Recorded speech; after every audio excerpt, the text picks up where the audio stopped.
You're listening to Reza Riffs with Keith Reza and Alan Lee, right here on LA Talk Radio.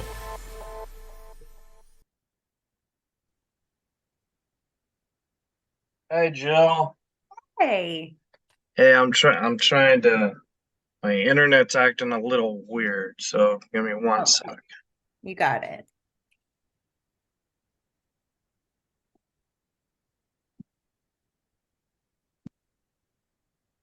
Oh yeah, my video's Hey, on. Hi hey, Jill. hi, how's it going? Good, how are you? I'm good. I'm good. Oh, thank you so much for saying yes on the Zoom interviews. Absolutely. How are you doing? I'm doing good. I'm doing good. Do you find it easier to be like interviewed by somebody who's like in the same industry like you, like a comic kind of slash another famous, or like normal people? You know what I mean? I think they're both great because, the questions are, either very specific, from people that are in the industry and then it's more of like, I think more of a broad stroke when it's someone outside of the industry. So you give them insight. And with us, comics, we're just kind of shooting the shit, like we're sharing things like, oh my gosh, and then this happens, and then Yeah, this happens. So it's two different things. So I don't yeah. mind. Sure. I think I think it would be easier if someone in the same field because like okay, you kind of know what like in a way, even though like different careers are different, you kind of know the struggle. Where like normal people, it's like, oh, you just care about like fucking eating donuts or something. You know what I mean? Well, yeah, the struggle is real. And so I think the only way to really know the struggle is to have someone that's been through it. Absolutely. Because if not, it doesn't sound so much like a struggle to other people because they're like, well, you tell jokes and, you are having fun. And you're like, you get paid a lot. And you're like, I get paid for that show, but there's all this other stuff that comes with it. Oh So, yeah, definitely. yeah. Yeah. Yeah. So I listened to your stand up, your white the Oh, Latina. Uh, yeah. I didn't watch it because like I like to drive, so but I put it on and I thought it was so good. Like I Oh thought it gosh, was thank so you. funny. Yeah, Thank you. And I'm so physical. I wish you could have seen it too, because it's like a lot of the stuff I always say, like I sell things off of a facial expression or body language or some kind of wacky thing that I'm doing. Cause, like I know I'm not like I talk more situational and things like that. So it's I always say it's not cerebral. Like you yeah, don't have to, it's not like politically incorrect where like you thinking then you have to think about these people or think about like their I think that kind of joke writing, the reason why I admire it so much is because I don't write those kind of jokes. And so yeah, I'm always like when I watch like Bill Maher and all of them, I'm always like, they're so great. definitely. Yeah. Yeah. Do you think like because I have this weird theory, like what I'm starting to do is I'm starting to watch at least one stand-up special at least once a week just to like see how they write jokes and put their jokes together and stuff. And Mhm. I never used to do that because I always thought, I don't really care. I just care about me. You know what I mean? So Uh-huh. I guess my question is like, do you find it easier to get in that rhythm when you're like just right, when you're watching someone, you get that rhythm, it could be like, okay, now I'm on a roll. Or do you find it hard where it's like I can't really watch people if I want to write something because I don't want to? I think it's actually the first thing. It's hard for me. Like I can't like when people go, oh my God, let's put on the new Chappelle stand-up special.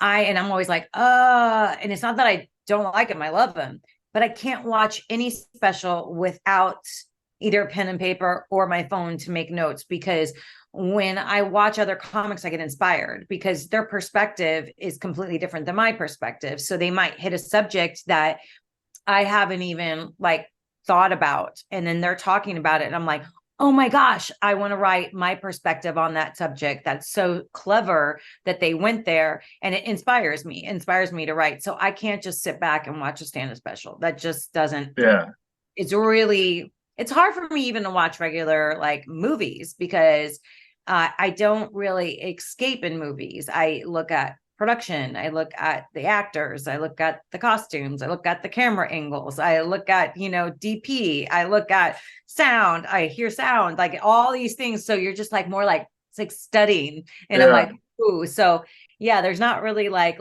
oh my God, I got swept away. I'm crying. I'm like, that was really good. Like Yeah. that's You know what I like to do is I like to watch the movies, and I like the first time I'll watch it just to enjoy it, and then Mhm. like like if I really like it I'll watch it again, and then like I'll try and find like all the mistakes or the flaws or something like that. You know what I Yeah. mean? And Yeah. Sometimes it's no pretty movie I've obvious. seen is perfect. Like every Oh my movie has God. so much mistakes.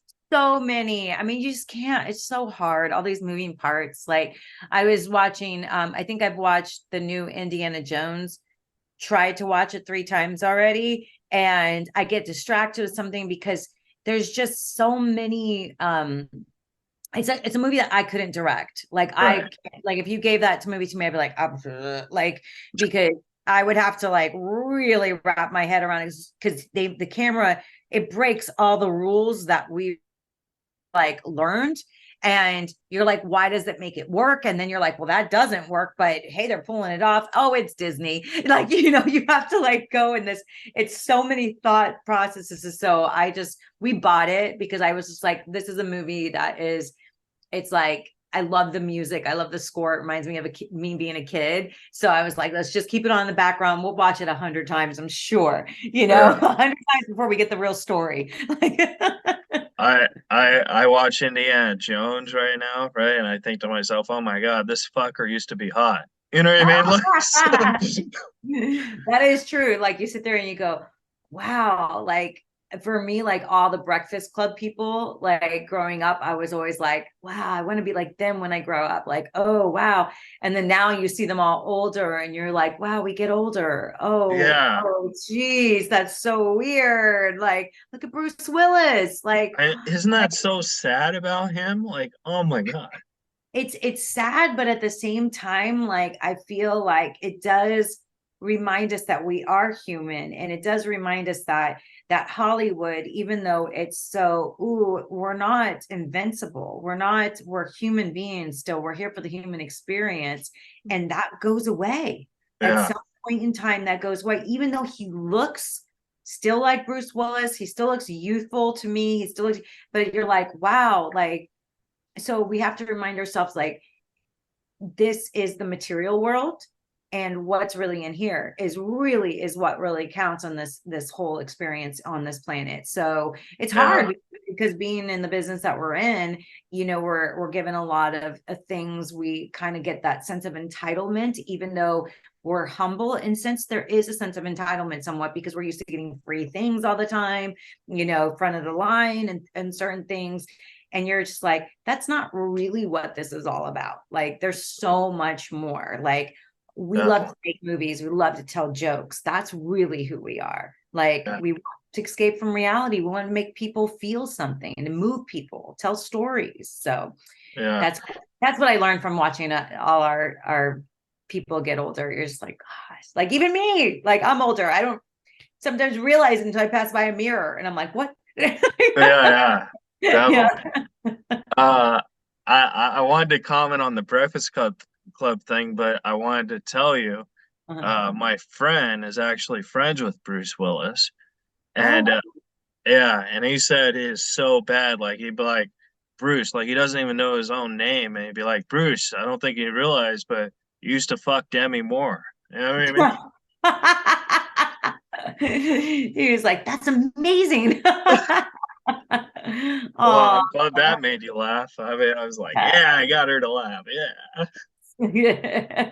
But the thing I was gonna say about the Breakfast Club is like, because I love the Breakfast Club, and it's kind of like how like movies, they're never gonna be perfect and stuff. But like, I'm a huge John Cusack fan, and I heard that he was gonna play Judd Nelson's part, and I was thinking, what if he did get that role? Like, as much as I'm a huge fan of his, I don't know if he could have done that role. You know what I mean? Where it's like, I Yeah, feel stuff like that happens for a reason. Where it would have been a different vibe for sure, yeah, Yeah, there's a lot of things that even when you watch even today, like not necessarily Breakfast Club, but there's some other movies that you watch and I think like, God, if they just put this person there, that would have been like the movie would have been a million times better, Yeah. like I think it happens a lot with comedies, where they'll hire a actor or actress because of their name as opposed to going for the funny. They don't Oh, go for definitely. Yeah. and that's hard to watch as a comic because you're like they just skipped 10 jokes. They just Yeah.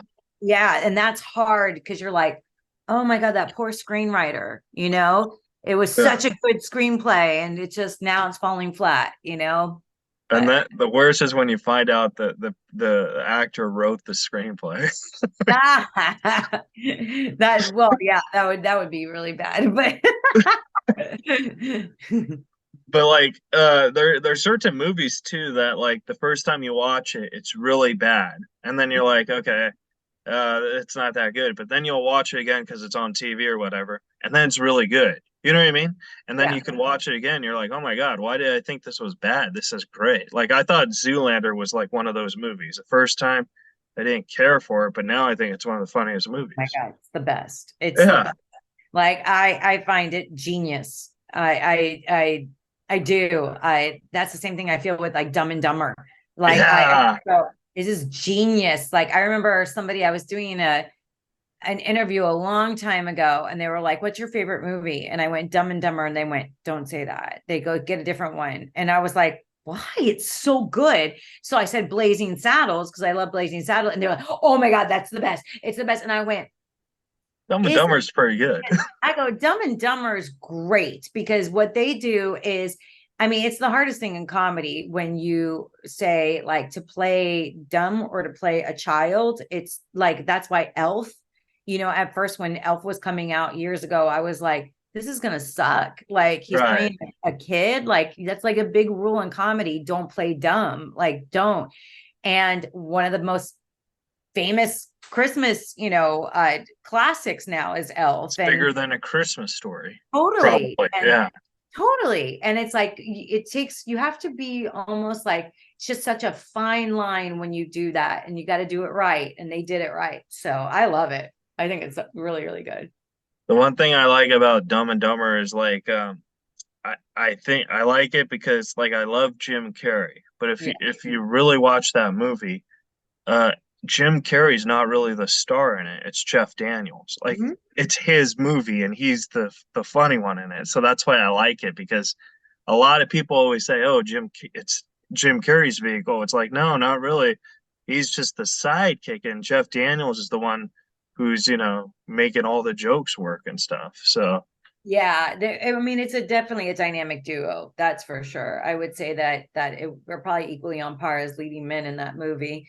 But I feel like that's where the chemistry happens, and that's where you'll see some movies fall flat because Jeff understood his role, yeah, and Jim Carrey understood his role. So they were able to make it work because they weren't trying to one up each other. They served each other. And I think that you can tell in movies when people are trying to, I'm better than you, or I'm better than you, can actually feel it, and you're just like, come on, like serve the joke. Like it doesn't yeah, have definitely. to be that one's wackier than the other. No, like, you know, I just, because Jeff Daniels played it more grounded, you Yeah, know. But even though Jim Carrey was still grounded in his reality, it was a heightened sense, where he was a little bit more physical, but that's what he was known for, was more physical humor. So, and he still is. I mean, I think he's a genius. I swear I've not met him in one day. Like, I just think he's amazing. And still till today, what he does, I know he's gotten a lot more serious, but that's understandable as a comedian because we take tragedy and we turn it into comedy. And then it gets to a certain point where and I feel the transition happening with myself where you don't want the eyes on you anymore. yeah,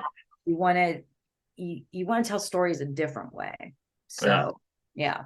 I met Jim Carrey. I mean, it wasn't like where like because I wrote jokes for him on Uh-huh. on a show that he did that I was writing for. That's And so like it was more like a high situation, but like I didn't ask him anything, but like he was very he here's what I remember. I remember he was more about his painting and he was more about escaping who he is as a comedian. Yeah. So I don't know if that was really him or if that's just, you know what I mean? Because some people go through phases and stuff, but like I would always know who I am, and he always talked to himself in like person or whatever. So maybe that's because like he was really into painting. You know what I Yeah. mean? Like that was what he wanted to do. So, and I heard he was a great painter. I've never seen his paintings, but Amazing. yeah, It's really like if today they had a Picasso, you know, he would be like a Picasso because it's very I like it a lot. That's interesting though that you say that because he yeah, was separating, he was compartmentalizing yeah. his world. Yeah. And Which is that's not a bad thing at all. I'm I just don't saying, like, as a comedian who's writing stuff, and they're like, "Oh my God, it's Jim Carrey." It's like, eh. But like, see, I was just because I wrote for Norm Macdonald, and I toured with him, so like that's how he was my hero. So like know. that's all I cared about. You know what I mean? Yeah, exactly. So Yeah. So you have like the humor because Norm has that more cerebral humor. So I admire that kind of joke writing because yeah, it's not where my brain goes. I mean, even I paint something. I go to paint. Never taken a class before, but I paint and yeah, people love my stuff. But it's uh, relaxing. I will, what's that? It's relaxing. It's so relaxing and it gets your mind so focused just on what's in front of you. But everything I do, let's say you're like, let's paint this tree. And I'm gonna paint this tree. It's gonna be exactly like what I see right here. It's gonna be realistic. It comes out like a cartoon. Yeah, Every time I'm just like, okay. Everything comes out like a cartoon. I can't help it. yeah. So They have these things where like you pay, I don't know, $70 and you go for an hour and you paint a picture with an instructor. I don't know what it's called, but like they paint the same picture with you. And I went with my sisters, and my sisters are very good at everything. And honestly, I'm only good at comedy, I feel. Like I feel I'm terrible at everything else. So like the painting comes, their painting looks exactly like the main, and mine looks like the painting threw up in the painting. You know what I mean? Like, you're like, it's perfect. yeah. What But I see. So which one do you enjoy doing more? Like, because you do stand up, but you also have a background in sketch, and I think that's two different beasts in comedy. totally two different beasts. I think sketch, was more of the world I came from. Yeah, So for me, I always got lost in characters. I always felt like I was, and people would joke around, I was the Gary Oldman of comedy. Like I would lose my whole face. Like it was crazy. Like if you look at old Mad TV clips, like way back when, I lose myself as Brittany. I lose myself as Drew. I lose myself as any character that came on there. Like you put a blonde wig on me, all of a sudden, like my face morphs. And it's such a cool thing to not be me and to think like a different person and to get into their psyche and get into their behaviorism. I find that so enjoyable. Stand up for me was the challenge. Stand up for me was it wasn't like you were like, hey, hi, I'm here and I want to be part of your sketch group. You'd have to like, enroll in one of the schools and then be invited in. And then, and there's a lot of, you're depending on so many people to perform, where stand up was like, I'm going to go and jump up at the Improv. I'm going to go over here and go there. Or I'm going to stand in line at this place, like whatever the case may be. So stand up forced me to find my own voice. And I think that was the scariest thing because I loved hiding behind characters. Like, and I still do today. Like, if you gave me a character, like, I'm like, okay, like I get so excited. Me as myself, I kind of like, just like when I sing, you tell me, oh, mimic this person. Got it, no problem. They go, oh, sing it like yourself. I'm like, huh? I'm like, eh? Yeah, like I cannot sing at all. So for that was like, so sketch for me is more of an escape. It's more right. of an it for me. Stand up for me was more empowering, meaning like knowing that my pain that I just turned into a joke, and if I made you laugh, that was healing, not only for me, but for you. And it was very powerful, that very powerful feeling. Also, the stand up is that place too, where they don't laugh. It's horrible, the feeling that you have. Yeah.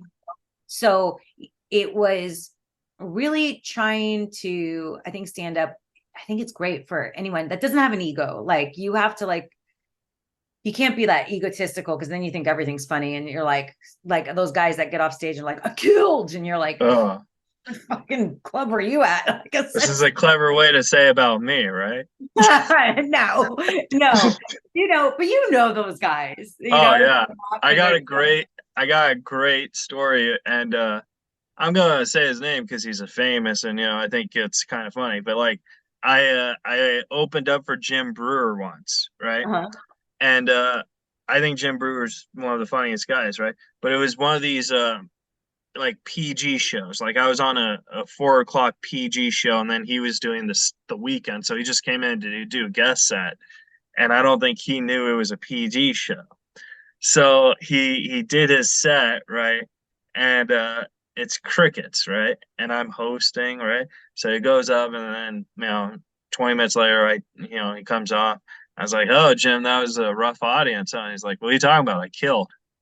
So it's just so funny because it was like, oh my God. But then you stay and you watch the 7 and 9 o'clock show, he destroyed it. So like it's totally different, you know what I mean? I think it's also energy too. So like if you're used to it, you But that think. brings me to a great point, is because sometimes they tell comics, they go, don't blame the audience, don't blame it. And you're just like, sometimes it is the Oh, audience. definitely, definitely. Yeah. Yeah. Yeah. Because you're those same, and that's probably why he thought he killed, because he probably ran his set and he hit everything he wanted to hit. And he Yeah. was like, I'm good. Like he didn't even, he was like, I did a great set in my head already for these people. He goes, I know it's going to kill in 2 hours. The other. But sometimes you gotta I think also it's healthy to bomb. Like even if like to me, maybe it was just how I was trained in comedy too, but like to me, I think that there's something funny about not of people not laughing too. And I don't know if that's like narcissistic or weird, but I think it is healthy sometimes. I, I think what it is to, and now it depends on your reaction to that. If your reaction is after you're done, you're just like, I'm the best in the world and blah, blah, blah. Or you're like, I need to go back to the board and let me rewrite a couple of jokes here. I know that'll work out with a different audience, but this one, it didn't work on this and I got to rewrite it. Like we get in our heads, that. And it's like, I think as long as you're making yourself better each time, then it's a good thing, because you got to realize like that joke works in Ohio, but not in Miami. Yeah. Like, how do I make it work in Ohio and in Miami? And so that's what we're constantly doing as comics, is we're wanting to make that joke universal. I think it's bad when people get off and they don't do well, and then they just continue to do those same jokes. It's just like, you're just like, okay, dude, like I heard you say that like 10 years ago and it's still not funny. Like, Yeah. when are you gonna like listen back to your recording or something and like to know like maybe I should rewrite that joke or dump it. Yeah. Like, so Or you say, hey, it only works in Ohio, pal. yeah, exactly. This one kills in Ohio. Thing. But also there must be something like about sketch, like where, when you were on Mad TV or whatever, like say a sketch wasn't flowing or whatever, you and whoever you're working with, you're into that bubble together. So you're going in the fire together. Where stand up, you're just by yourself. You know what I mean? Yeah, I mean there's also, again, there's this good in both sides, meaning like, and bad in both sides, meaning like when you're with somebody, you kind of need to be with somebody you trust, that you're going to play with. Because if they're just trying to steal the spotlight, it's have you improvised ever with someone that just was not a good improviser? Like, I tried doing sketch, and I did like a half a year at the Groundlings, and I just thought, this isn't me. I mean, like I couldn't, no matter how hard I tried, I just couldn't get into it. You know what I mean? So I felt I was way better at stand up. That's interesting. It's probably because you're more authentic. Like you're more like, I just want to be real and be like this, where sketch is more again where you hide, you can lose yourself and become somebody else. And that is it is a trade. Like that, it's a craft for sure. Like it's always funny when people say either side, stand up and are both this incredible craft. I find like when people go, "Oh my God, I'm so funny," like everyone says I should be a stand up. And I'm like, go ahead, Yeah, do it. do it. Like, do it. Because I used to be like, oh, and I would say things and I'm like, yeah, just do it. Do it. Because until you're up there is when until you are up there. Because, and I will say there was, I'm working with a TikTok star and they came to me and they said they wanted to do stand up. So, we started writing together and I went, this person is so easy to write for because their confidence is through the roof.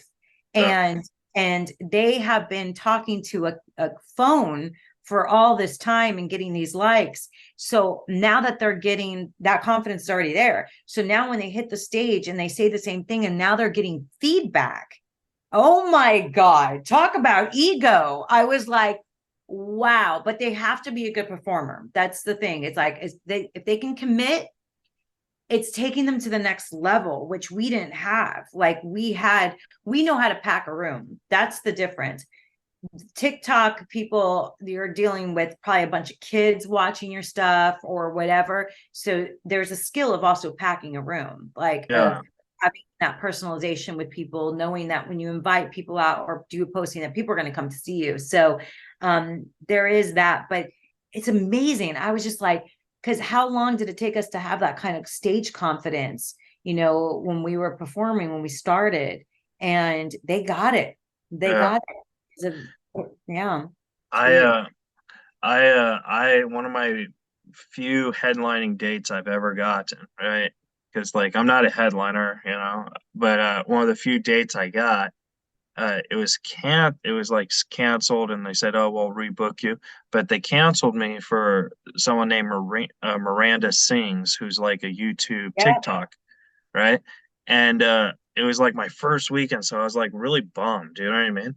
So I was like, you know what? I want to go see this show to see why I got canceled, right? yeah, yeah, And so she sold out all the shows, which one I understand money reason, right? She probably sold $40 tickets when I was just selling 15. But I went to one of the shows and, it was terrible, like horrible. And I yeah. was just like, am I that bad too? Like I didn't get it, you know what I mean? But like people don't understand that it's a business as well. It's a business too. I mean, fortunately, Sky was smart enough to find a comedian that, you know, I've had incredible mentors. So it was awesome for me to be able to give back this way, and really fun. But I think people that just go up there without that kind of mentorship, it's like delusional, Yeah, you're like, you're the second person I've heard now say that about that girl. It's funny. They said that the yeah. live show was just unwatchable. But I'm hoping that the industry is starting to realize that they can't just rely on the numbers on the screen and really look at the talent again, start looking at that talent because I just still think anything you put up on TV, if you give it enough longevity, you build an audience. I Oh don't no, think, definitely.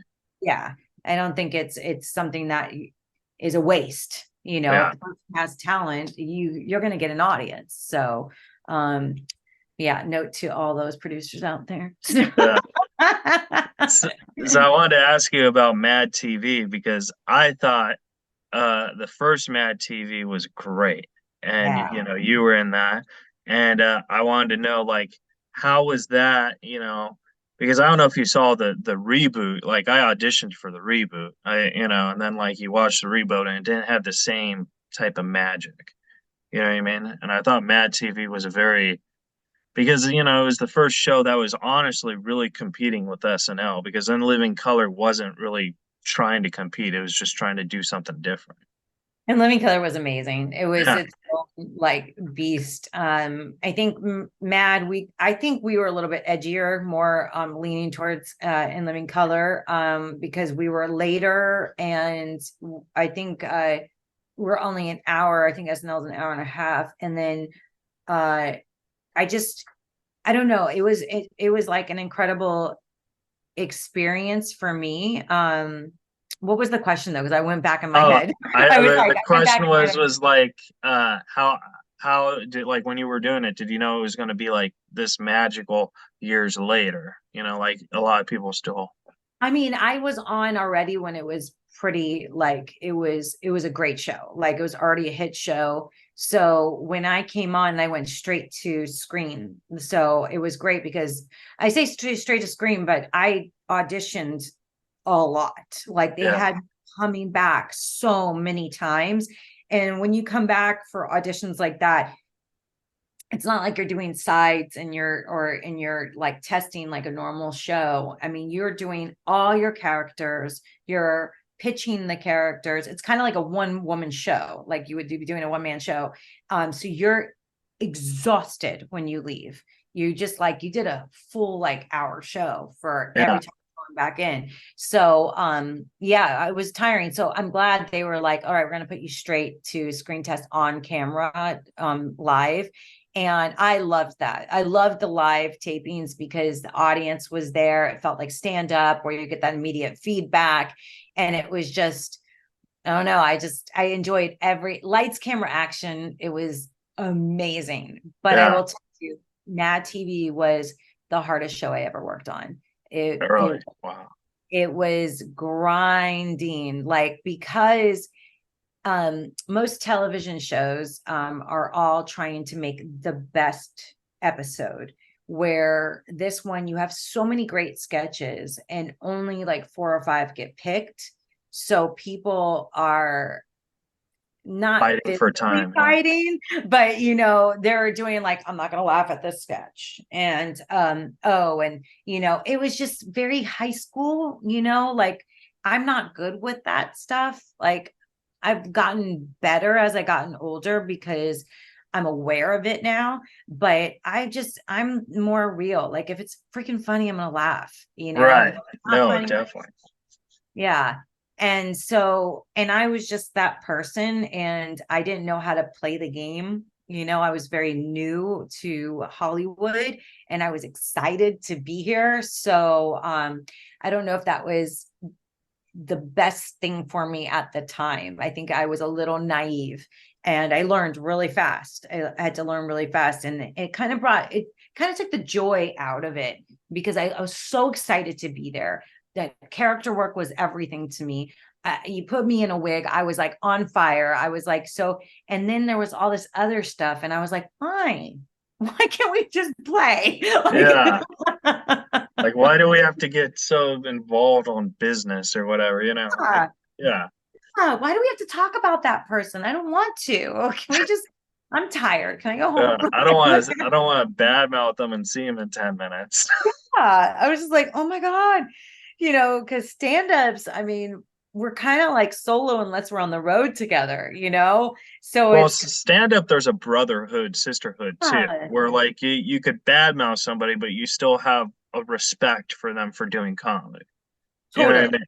So, I mean, that's kind of hard to explain. I think you have to know how it feels to be in this brotherhood, sisterhood to get that. But, comics do shit talk each other all the time, but you could go to a next show and be like, oh, hey, you know what I What's mean? up? Yeah. Yeah, we're I like don't the recall bastard calling you a kids. hack, So, Yeah, we're the bastard children that all come together in the nightclubs. oh, definitely. We're like, yeah, I talk shit about you. Me too. Okay, cool. Like, but the best is when they talk shit about you and you're like, I know you're a snake. You know what I mean? Something like that, where you're like, But all of them. I'm always like, yeah, I know you guys talk about you want to bang me. Cool. All right. No, I'm at 11 and stand up. Thanks, guys. Thanks. I'm level 11 in stand-up. Oh man. I wanted to ask you, have you ever done an impression of somebody, like say for example, your Drew Barrymore, Britney Spears impression, which they were fantastic. Have you ever done it, and you don't have to use them as an example, it could be whatever impression you've done. Have you ever done an impression of someone and then like you met them and then they knew and they talked to you about it and you're like, "Oh, I didn't really see it like that." No, but that's funny because I did meet Sofia Vergara and I do her impression a lot. And I was wondering if she had seen it when I met her. And I don't think she did because her sister was being super, super nice to me and talking to me. And listen, I would expect them to be nice. So I do a really good impression of her, but she didn't say anything, but I was like so nervous, but I would have loved that if she said, I know that you do this impression, because then I would have gone off on her voice and done it. I just didn't feel like it was appropriate to start doing her voice in front of her because she'd be like, what are you doing? So, but I will say she's probably one of the most stunning women in person. I was just like, you are a robot. And yeah. Yeah. So I was just okay. Like, Oh, go away, gorgeous. yeah. Like I said, I used to feature for Norm, so like a lot of people did it because he was pretty easy to do an impression with, and like a lot of people would share their impression of him, and he just wouldn't laugh or whatever. And then once they leave, he'd be like, "I don't think I sounded that stupid." I can see him saying that. That's hilarious. Yeah. So I would not that's openly share it. Like those comics are, yeah, they're funny. Yeah. I was like, I would not openly share it. yeah. I would be. You opened up for him, so it's okay if you did, but like Yeah. coming to the back to visit him in the green room and they're like starting to do it. No, don't do Oh no, it. definitely not. Like I Yeah. don't know why they would do that. You know what I mean? I don't know. Maybe it's a joke in their act. I don't know. But like like me, I'm pretty good at doing a Norm impression only because like I worked with them for so long. So like I was with them all the time. Totally. And like I could also do my uncle who's pretty famous, but I only could do him because he's my uncle. So those are the only two impressions I could do. Like I'm not really good at doing impressions, even if I wanted to. You know what I mean? That's my, yeah. I can't help myself. Like again, I seriously, it takes like one item, like put my hair a little bit differently, and I just become that character, like I love like uh this is so TMI, but like I'll make my boyfriend put my extensions in his hair just because I want to create a character. And he's like, stop it, stop it. And then I put it in and I'm like, oh, look at you. You're so beautiful. And then he starts doing it and it makes me so, I laugh so hard. So, or I just like, put these glasses on, put them on, put them on. Oh, look at you, smart. Yeah. And then he'll start doing it too. And I'm like, yeah. Like I live for those stupid things. Oh my God. But so, but like so like for example, every comic I know has a walk-in impression, right? So I tried, I guess I tried doing impressions, but like I'd watch a Christopher Walken movie and I couldn't really like try to get it. And I just thought to myself, oh, this guy's not that good of an actor to put this much time into it. You know what I mean? Like I don't know. Maybe that's just me. So maybe that's part of the reason why I gave up because I don't think I could ever really put that much energy on nailing something like that, you know? Yeah, I mean, it does. Sometimes it just comes natural, like Norm comes natural to you because you're around him so much. So like, since I was such a huge fan of Drew Barrymore when I was a little girl, like Firestarter, I really thought I could start fires, if I focused hard enough. So it was like something that was just in me already, like how Norm is already in you. So I would just naturally go into her voice. And Sophia is very easy because Sophia Vergara, because that's how my stepmother sounds. So Oh my I'm God. go into her voice. So so there's, I think, people around us that I think we pull from, and then it's an easier impression. But like, I mean, someone asked me to do a Sandra Bullock impression, and I'm like, that's literally a wig and just like just holding a different type of, and I'm like, which movie too? Like, Right. which movie, because she's just normal. So it's like, it's easier when it's someone that has a physical mannerism or a voice that stands out a little bit differently. Christopher Walken is a cadence, it really is. And it's just his his body language. Yeah, So it's that, kind of like he's dancing the whole time. yeah, he's always like moving, and so it's like, He's like, let's go get a bear. yeah. Moving and shaking. Yeah. It's like, Yeah. I know people who've killed people. Let's get Yeah. That's it. Perfect. That's it. yeah.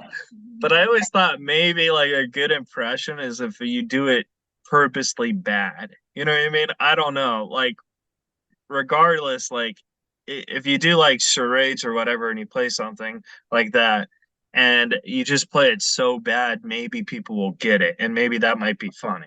Again, and that's where I come back to my paintings. Everything I do is a cartoon version. So my things become cartoonish, and then you can pull me back to be a little bit more grounded, a little bit. But I love going cartoon. I Yeah. love taking it to that next level where it's like, this is the cartoon version of, and it's funny because I do like the cartoon version of Drew Barrymore. And ever since she started her talk show, I get messages still to this day that are like, oh my God, I think Drew Barrymore is doing an impression of your Drew Barrymore impression right now. Oh my God.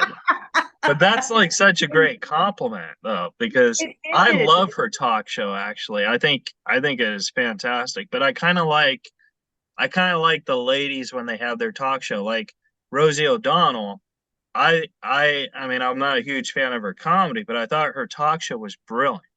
You know what I Yeah, mean? I agree with you. Listen, I enjoyed Rosita. I grew up with watching her. She used to do that. She wasn't the A-list. That was Sandra Bernhardt. Yeah. I And I forgot. just interviewed her, so she's like my best friend, so I could say that. Oh my God, But I what love I'm her. saying, Yeah. but like I think that there's something daring about Drew where I think she's the most interesting person. Yeah. And I don't know if it's because it's Drew Barrymore, but she just seems she's so kind-hearted that like she doesn't really care if it's a good show. She cares if the person she's interviewing or has on the show is enjoying her company. So I'll tell my observation to that is this. She doesn't, it's not like what you're saying, and I'm piggybacking off that.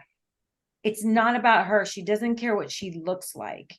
Meaning, like, she'll get on the floor and be in this horrible position and be like this. So wait, so what did he say to you? Like, because she's about the person. She's not like going, oh, the camera's here. Let me do this. Yeah. Let me just whatever. Because most of the time when you watch any type of talk show, they're very aware of where the camera is. They're very showman. I'm the host, blah, blah, blah. And she's just all up in it, like we're in her living room, like, oh my God, and puts her feet up. What's happening? Like, and I appreciate It's that more so real. much. Yeah. Yes, I appreciate it. I'm like, I love an actor when they're not afraid to be ugly. I love that. Because I mean, when you're got in a car accident, and I'm speaking to J-Lo right now, which I adore, but when you get in a car accident, you've been like in the smoke and the dirt and everything, and then you're sitting on a hospital bed and you got glowing light and your makeup is perfect and everything. I'm like, you're just like, okay, I love you, but Yeah, definitely. I always like whenever J Lo's like on a talk show or whatever, I always feel so bad, not for J Lo, but for the talk show guests, because I always think, how come they didn't ask her about Anaconda? Like, Yeah. like I think sometimes the bad questions kind of can make stuff more funny. You know what I mean? So funny, but you know what happened. I bet you the producer walks in there, gave her the question. She's like, not doing that one. Yeah. She's like, I don't even remember Anaconda. She's like, I didn't do that one. That's not me. That's That was more my stunt double. exactly. But oh, I want to respect your time, but I actually have two actually good questions. So you did a short film with one of the guys who I open up for right now, Paul Rodriguez. And Yeah. and I've never seen it, but I love Paul and I love you, and I wanted to know like what was that all experience like? Oh, that's great. We didn't work together on that product, like we weren't in the same scenes. Uh, Um, but if you would probably notice most of the people in that short, because it was a pilot, like for a TV that they ended up just sending it out like as a short. uh, But Paul's great. I mean, I find like anybody that's been in the business long, like he has, and even myself, we've both been, there's a different type of there's a different type of respect on a set. There's not a demanding type of personality. You know what this is, you know what you signed up for. You're coming to like serve a purpose and be like, come in for the day, kill it, and then leave. As opposed to like the medium ground people. So the beginners are like how I was on Mad TV, like, I'm just happy to be here.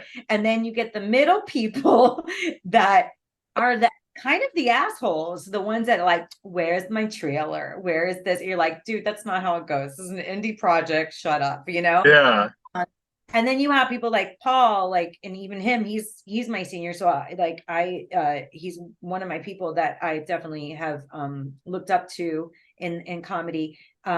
You know, you come in, you know, and you do your job and you say hi to everybody, you're respectful, but you know, like you're gonna come in and you're gonna nail it and you're gonna leave. And yeah. that's exactly what he did. He's just professional, and I appreciate that. And I see him at the comedy clubs once in a while. I'm not sure if he even knows me by my first name, but we see each other quite a bit.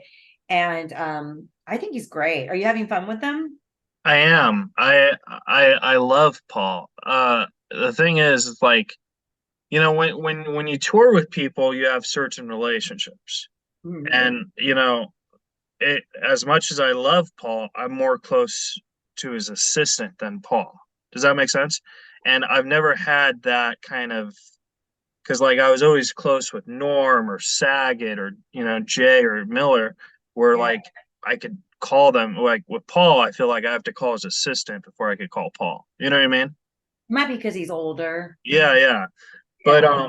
I remember when Paul first hired me because I have this joke and uh I think it just really impressed him how like I say basically uh like long story short, I used to open up for Norm for 9 years. He died, and then when he died, I started opening up for Saget.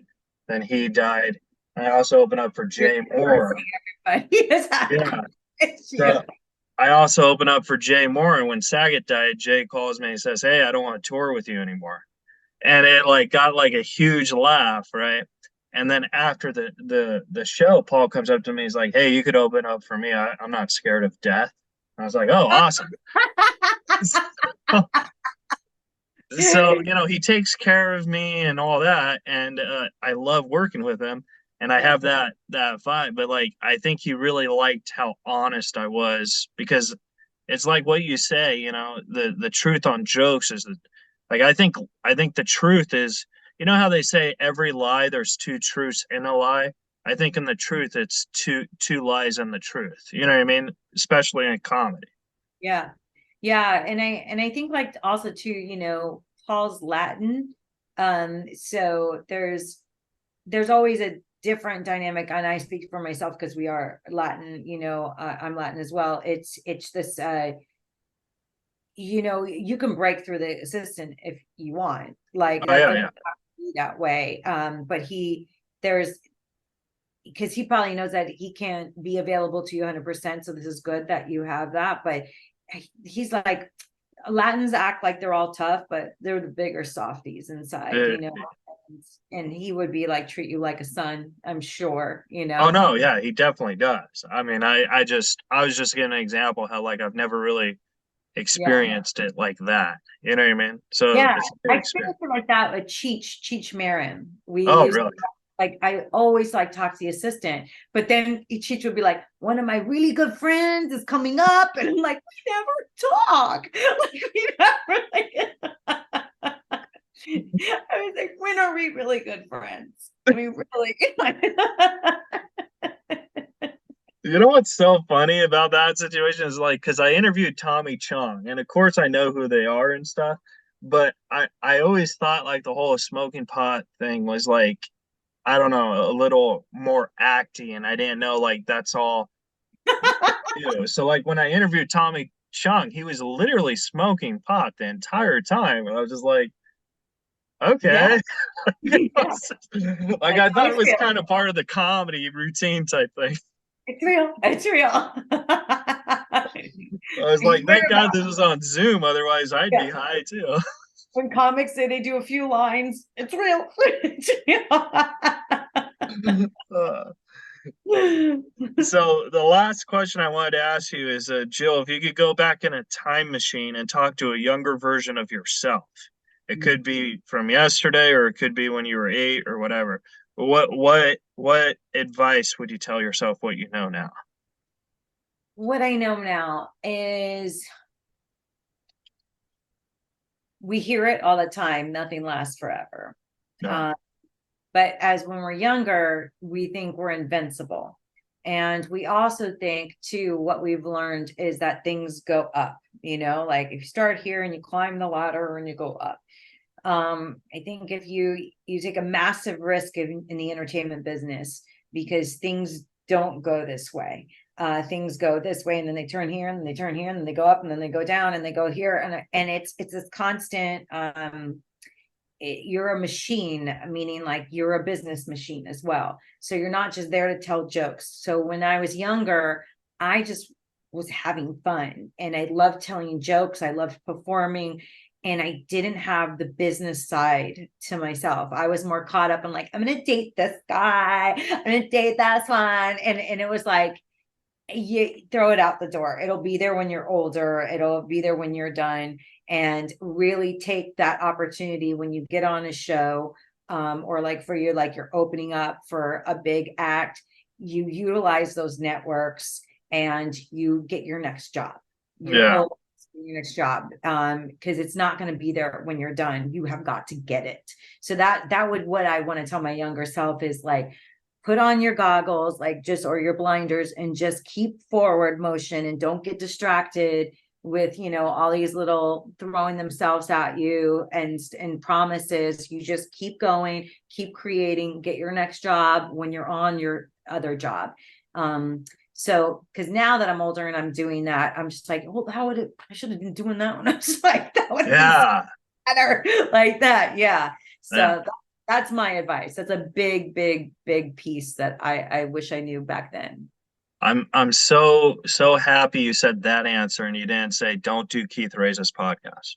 No, that's pretty easy. Like I'm lounging in my office. Well, Jill, where can the folks at home find and support you? They can find me all social media platforms at Jilly Online. I think TikTok is Jilly Online with a 1, except someone took my name. And I'm mainly more active on Instagram. I like that because everyone's a little happier on that platform. So come see me over there. I also invented an ab belt. Yes, Jilly. I was in Forbes last week. Yes. Oh. You can find that at coresetbyjilly.com. That's core, like CORE, set by Jilly.com. The pandemic brought me into a different world when everything shut down.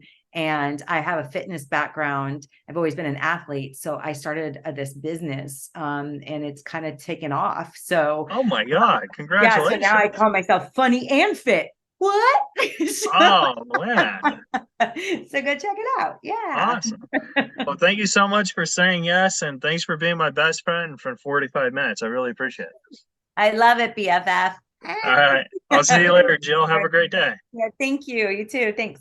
All right, guys. Subscribe, rate, review, and we'll see you guys next week. You're listening to Reza Riffs with Keith Reza and Alan Lee, right here on LA Talk Radio.